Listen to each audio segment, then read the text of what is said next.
Good morning, students. Welcome to your online science class. So, today we will start chapter number 3. The name of the chapter is Classification of Materials. Okay, so let's start the chapter.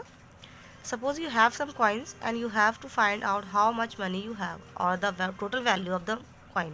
Suppose करिए अगर आपके पास कुछ coins हैं और आपको ये पता करना है कि आपके पास कितनी मनी है या कितने कॉइन है, तो क्या करेंगे आप? If you group the coin into 1 rupee, 2 rupee and 5 rupees, तो सबसे पहले आप क्या करेंगे, उन्हें कैटेगराइज करेंगे 1 रुपी, 2 रुपी और 5 रुपी में. It will make your job easy. इससे क्या होगा, जो आपकी जॉब है वो बहुत मतलब जो आपका काम है बहुत आसान हो जाएगा. When you group coins this way you classify them on the basis of their value. जब इस तरीके से आप उन्हें क्लासीफाई करेंगे उनकी वैल्यू के according, grouping similar things together is called classification. ठीक है, यानी कि अगर सेम तरीके की चीज़ों को हम ग्रुप करते हैं तो उसे क्या बोलते हैं, classification. By classifying things you also keep dissimilar things apart. जब हम किसी भी चीज़ को क्लासीफाई करते हैं चीज़ों को, तो जो डिससिमिलर जो सिमिलर चीज़ें मतलब उनसे जो अलग चीज़ें होती हैं उन्हें हम अलग कर देते हैं. Now the importance of classifying things. क्या क्या इंपॉर्टेंस है क्लासीफाइंग की? You can understand the importance of classification with the help of some simple example. यहाँ पे कुछ एग्जाम्पल दिए गए आपको.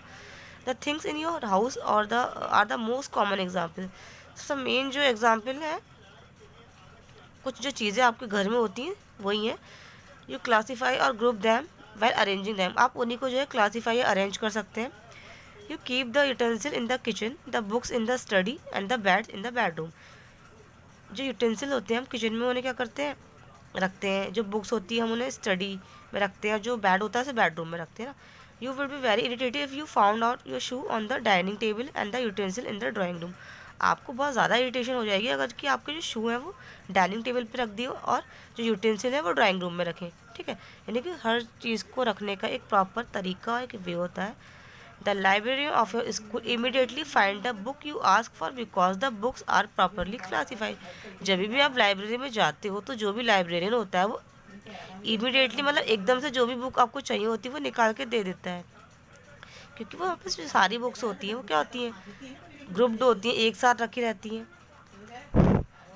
The books on each subject are group together. क्योंकि जो सब्जेक्ट की बुक है वो सेम सब्जेक्ट की एक तरफ रखी रहेंगी या class wise. And then within each group they are arranged in alphabetical order of the author's surname. या फिर जो एक ग्रुप की जो बुक होंगी यानी कि जो या तो अल्फ़ाबेटिकल होगा या फिर ऑथर के नेम वाइज होगा. दैट इज एटकिंस, बाल, चटर्जी एंड दास. जैसे कि ये कुछ ऑथर के नेम है, इनके according. Classification also enable us to make a systematic study of anything. Classification की हेल्प से हम क्या कर पाते हैं, किसी भी चीज़ की सिस्टमैटिक स्टडी भी कर सकते हैं. फॉर एग्जांपल जैसे कि both plant and animals are living beings but they are different. जैसे कि दोनों जो है वो लिविंग बींग्स है लेकिन क्या है फिर भी डिफर है. So living things must be divided into 2 groups. तो जो लिविंग थिंग्स हैं उन्हें भी 2 ग्रुप्स में डिवाइड किया गया है, एक तो प्लांट और एक सेकंड है एनिमल. सिमिलरली इसी तरीके से जितने भी जो प्लांट है और एनिमल है वो एक जैसे नहीं होते, hence they are classify further, और उन्हें भी क्लासीफाई किया गया है. Such classification help us learn about the process that go on inside the bodies of different living beings. और यही जो क्लासिफिकेशन है यही हमें हेल्प करता है लर्न करने में. कोई भी जो प्रोसेस होता है जो कि जैसे बॉडी के इनसाइड का, जैसे कि लिविंग बींग्स हैं, इनके बारे में अगर हमें पढ़ना है पूरी तरीके से, this help us understand how disease develop in different kinds of animal and find cause for them. ये हमें ये भी हेल्प करता है कि जो डिजीज़ हैं वो किस तरीके से डेवलप होते हैं अलग अलग काइंड के एनिमल में, और उनसे हम किस तरीके से छुटकारा पा सकते हैं, मतलब केयर कर सकते हैं अपनी. The disease of humans being and the cures for them are different from those of other animals, so are the doctor. जो एनिमल्स के जो डिजीज़ होते हैं वो अलग होते हैं, जो ह्यूमन्स के जो डिजीज़ होते हैं वो अलग होते हैं. ठीक है. Will you visit a veterinary doctor when you fall. कभी भी आप अगर बीमार पड़ते तो क्या आप जानवरों के डॉक्टर के पास जाते हो? नहीं. Similarly the classification of plant make it possible to study them systematically. इसी तरीके से जो क्लासिफिकेशन होता है प्लांट्स का वो भी जो है उनकी स्टडी को एक सिस्टमेटिक वे में बनाता है. And by systematically studying them we have learn how to grow more food. और इस तरीके से हम ये जान पाते हैं कि हम अपने फूड को किस तरीके से ज़्यादा फूड को हम ग्रो कर सकते हैं. Now classification have in other way too. Classification जो है एक दूसरे तरीके से भी हमें हेल्प करता है. If you know about one member of a group. अगर आप किसी एक मेंबर को जानते हैं ग्रुप के, you get a general idea about the all members of the group. तो उसी की हेल्प से हम जो ग्रुप के जो दूसरे मेंबर हैं उनके बारे में भी इंफॉर्मेशन मिल जाती है, हमें आइडिया मिल जाता है।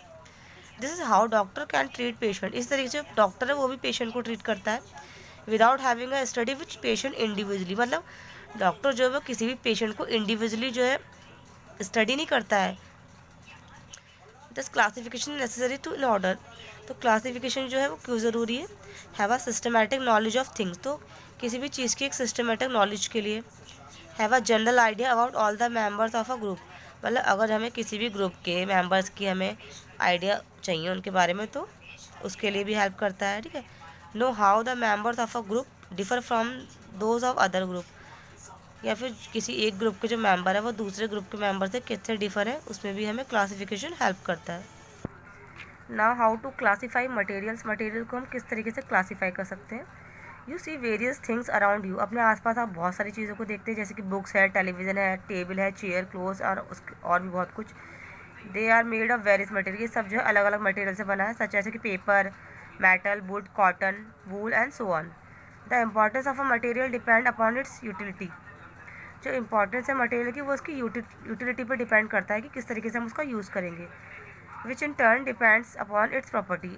जो कि उसकी प्रॉपर्टीज़ पर डिपेंड करता है ना, कि किसकी क्या प्रॉपर्टी है। फॉर एग्जाम्पल जैसे कि you can pick up pins with a magnet because they are attracted to the magnet.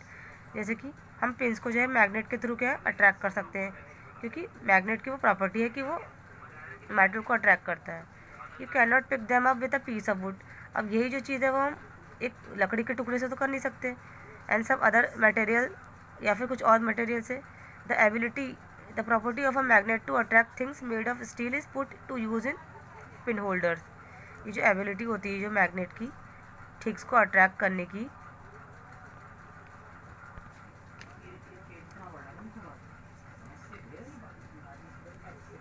तो put to use in pin holder, यानी कि पिन होल्डर में उसे पुट करने के लिए हम इसका यूज़ कर सकते हैं। This is why it is important to study the properties of material. इसलिए इंपॉर्टेंट है कि हमें जो है मटेरियल की प्रॉपर्टीज़ हमें पता होनी चाहिए।